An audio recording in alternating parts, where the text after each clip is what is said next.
చంద్రబాబు నాయుడు బర్త్‌డేకి లక్ష్మీ పార్వతి ప్రత్యేకమైన శుభాకాంక్షలు అందించారు. చంద్రబాబు నాయుడికి సో, రామారావు గారి రెండవ భార్యగా చెప్పుకున్నటువంటి లక్ష్మీ పార్వతి ఫోను చేసి శుభాకాంక్షలు అందించారట. తెలుగుదేశం పార్టీ అధినేత చంద్రబాబు నాయుడుపై ఎన్నో విమర్శలు చేసే లక్ష్మీ పార్వతి ఈ మధ్య కాస్త తగ్గినట్టుగానే కనిపిస్తోంది.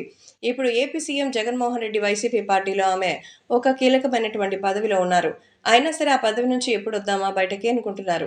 చంద్రబాబు నాయుడు తన మీద అపనమ్మకంతో తనను పార్టీ నుంచి వెళ్లగొట్టడమే కాకుండా మాకసలు తెలుగుదేశం పార్టీలో ఉండే అవకాశం కూడా లేకుండా చేశారని అప్పట్లో ఎన్టీఆర్‌తో పాటు లక్ష్మీ పార్వతి ఆరోపించారు. అలాగే అసలు ఎన్టీఆర్ మరణానికి కారణం చంద్రబాబు నాయుడు అంటూ రకరకాలైనటువంటి కామెంట్స్ చేశారు. కానీ ఈ మధ్య చంద్రబాబుకి సంబంధించిన ఎన్నో విషయాల్లో ఆమె పాజిటివ్‌గా బదులివ్వడం చూస్తుంటే రాజకీయాలు ఎటు పోతున్నాయో అర్థం కావడం లేదు. నారా చంద్రబాబు నాయుడు పుట్టినరోజు కావడంతో లక్ష్మీ పార్వతి ఈ సందర్భంగా ఆయనకు ప్రత్యేకంగా సోషల్ మీడియా ద్వారా శుభాకాంక్షలు అందించినట్టుగా అయితే సమాచారం.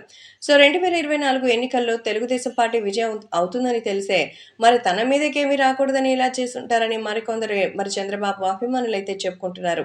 ఏది ఏమైనా సరే రాష్ట్ర ప్రజలు నిజాయితీని నమ్ముతారని, కాబట్టి ఖచ్చితంగా తెలుగుదేశం పార్టీ అభివృద్ధికి వీళ్ళు ఎవరు కూడా కారణం కాదని అయితే చెప్తున్నారు.